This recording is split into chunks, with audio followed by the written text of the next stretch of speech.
はい、皆さんこんにちは。岡木の農家ひろゆきです。今日はですね、ブドウ栽培ですごく大事な種なしにする処理と、あと大粒にする処理、そしてね形をきれいにするための処理、そのねタイミングとどんなものを使ってやっているのかっていうのを皆様にお伝えしようと思っております。岡木農園はですね、ブドウ栽培50年以上やっているブドウの専業農家というところで、このチャンネルを通じてですね、ブドウ栽培のことであったり、ブドウ農家のこと、そんなことを皆様にお伝えているチャンネルになっておりますので、ぜひねチャンネル登録と高評価の方、またねちょっとね動画で分かりにくいところとかご質問あればねコメントの方もご記入いただけると大変ありがたいです。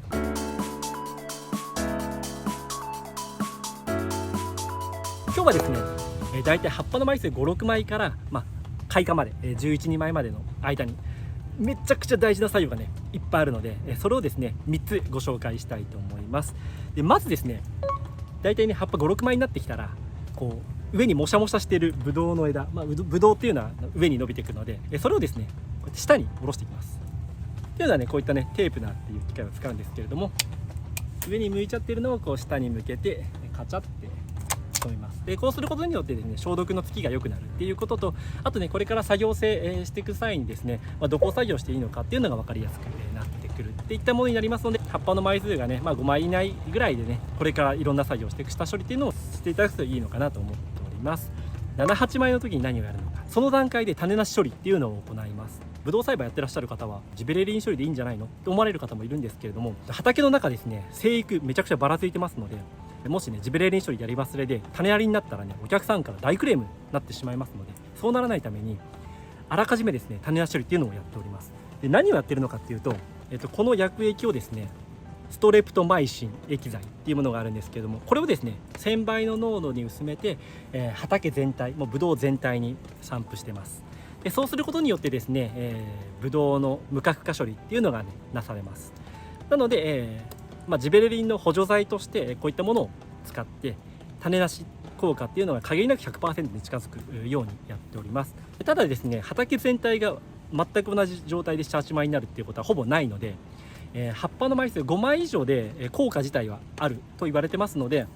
畑のね半数以上が7、8枚になる。ただね遅いものは5、6枚のものがあったとしてもですね、畑全体に散布してしまって構いません。で散布する時もですね房にかかるのがベストなんですけれども、たとえね房にかからなかったとしても葉っぱにかかれば効果の方はある程度あると言われてますので、しっかりとね誘引を、5、6枚の時期にしていただいて、葉っぱの数7、8枚になってきたっていう段階で畑全体に打っていただくと、種なし効果っていうものは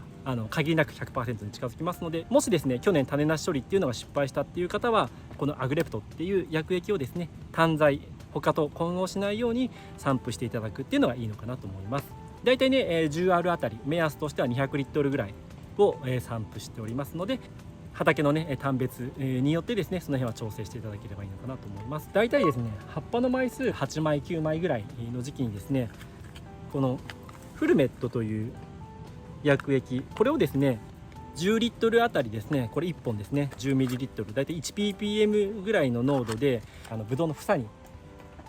銅粉とか使って散布の方をしております。でこうすることによってですね粒が大きくなるっていう効果とですね、あとね着流が安定するっていう効果があります。なので、一手間なんですけれども、もし余裕があってより大粒のブドウを作りたいっていう方は、このフルメットを単剤で10リットルあたり1本全部入れていただいて、スプレーでこうシューって房だけにかかるようにねやっていただきます。こちらもお試しください。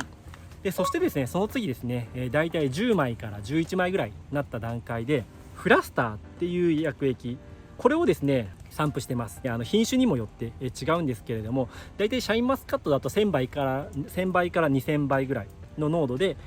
畑全体に散布してます。でこれはねどんな効果があるのかって言いますと、枝が伸びるのを一旦抑制して、その分のね枝が伸びるのに使っていた養分っていうのをブドウの房に引き込む効果があります。でそうすることによってですね、しっかりとブドウが受粉をして、粒がね、しっかりとつくっていうものと、あとですねブドウの房ってね割とね間延びしただらっとしたような房になりがちなんですけれども、このタイミングでフラスターですね、新梢伸びるのを抑制する薬液を散布することによって、ブドウの房全体が軸を伸びるのを防ぎますので、粒と粒の間がしっかりとギュッと詰まったような結構綺麗なねブドウが出来上がりますので、だいたい葉っぱの枚数が10枚から11枚ぐらい、開花前の段階でフラスター、これもですね単材、こちらを散布していただくことによってですね、房の形が良くなるっていうところと、あとね新梢が伸びるのを止めるので新梢管理がね割と楽になるっていうところと、ブドウの受粉がうまくできなくてパラパラって花が散ってしまうっていうものを防ぐっていう3つの効果がありますので、これもね非常におすすめになっております。今日のお話をまとめますと、葉っぱの枚数が5、6枚から11枚までの間めちゃくちゃ大事だっていうところですね。でその間に種なしにする処理っていうのと、粒を大きくする処理、そしてですね房の形を良くする処理、この3つ薬液、本日はねご紹介させていただきました。ブドウ栽培において満開後の作業っていうのがねすごく注目されがちなんですけれども、実はですねその前段階、葉っぱの枚数5、6枚から開花までの間にむしろですねブドウ栽培の